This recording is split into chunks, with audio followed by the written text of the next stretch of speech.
আমি আসছিলাম কুমিল্লায় এসে নানুর বাসায় আসছি। নানুর বাসা থেকে ফুফুর বাসায় আমি যাইতাছি, বেশি দূর না।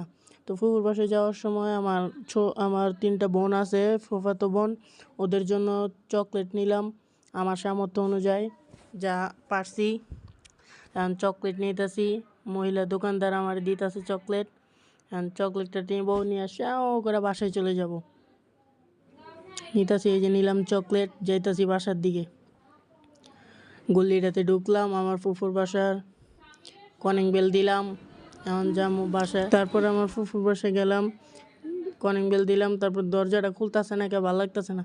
ঢুকার লগে লগে আমার একটা বোন আছে, ওরে দিয়ে দিলাম। ছোট বোন আমার, মানে আমার না, ও মানে ওদের 3জন বোন থেকে ছোট। আর এটা আমার মেজো বোন, ফুফাতো বোন।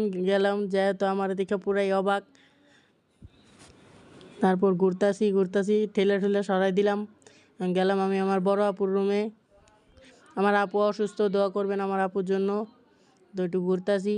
ওমা, এনে দেখি আমার বাবাও আসছে, কথা বলতেছে আমার ফুপির সাথে। তো যাই হোক, কথা কোক। আমি গেলাম আবার একটু ওই রুমে, যে দেখি ফোনে কথা বলতেছে কার সাথে যেন।